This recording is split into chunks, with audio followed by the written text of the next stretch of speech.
బాగుండే. దీంట్లో మాత్రం తల్లి క్యారెక్టర్ గా మీరు ఎక్సలెంట్ చేసారు మేడం. మనల్ని అయితే ఎడ్మిట్ మీరు వచ్చినప్పుడు ఆ సెంటిమెంట్ ఏదైతే సీన్స్ ఉంటాయో చాలా బాగా కనెక్ట్ అయినా కళ్ళకి నీళ్ళు వచ్చేటట్టు చేసారు మేడం. చాలా బాగుంది మూవీ కదా. మాకు ఇంకేం కావాలి తృప్తి అంటే ఆ ఫీల్ అవ్వాలి ఆడియన్స్ అనేది.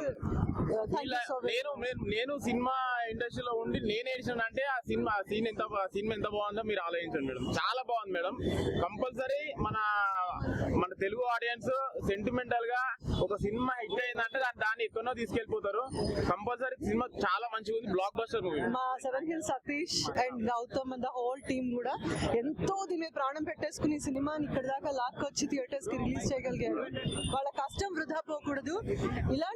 ఇలాంటి టీమ్స్ ఇంకా ఎన్నో ముందుకు రావాలి. ఎంతో మంది డిబ్యూటెంట్స్ డైరెక్టర్స్ గానీ యాక్టర్స్ గానీ ముందుకెళ్ళాలి. వాళ్ళందరినీ మీరు బ్లెస్ చేస్తే తప్ప ముందుకెళ్ళలేదు. It's not about me. నేను 100 సినిమాల్లో వాళ్ళకి నేను ఒకదాన్ని. బట్ నాకు వాళ్ళు I feel very special today. చాలా బాగా చేశారు. గౌతమ్ కృష్ణ గారంటే మనకి బిగ్ బాస్ లో చూసాము, కొంచెం ఫేమ్ ఉంది దాంతో పాటు. ఇప్పుడు తనతో యాక్ట్ చేయడం Gautam Krishna Bigg Boss cinema అయ్యాక వెళ్ళాడు, సినిమా మధ్యలో వెళ్ళాడు.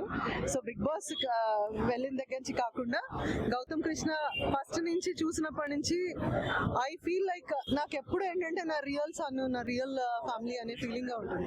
The same feeling with every film, every actor. నేను అమ్మగా చేసినా ఇంకొక చేసినా I feel that they should all be doing very good. And ఈ ఫీల్ అయితే ఇవాళ కొంచెం స్పెషల్ గా ఉంది. ఎందుకంటే కష్టపడ్డాడు అబ్బాయి చాలా.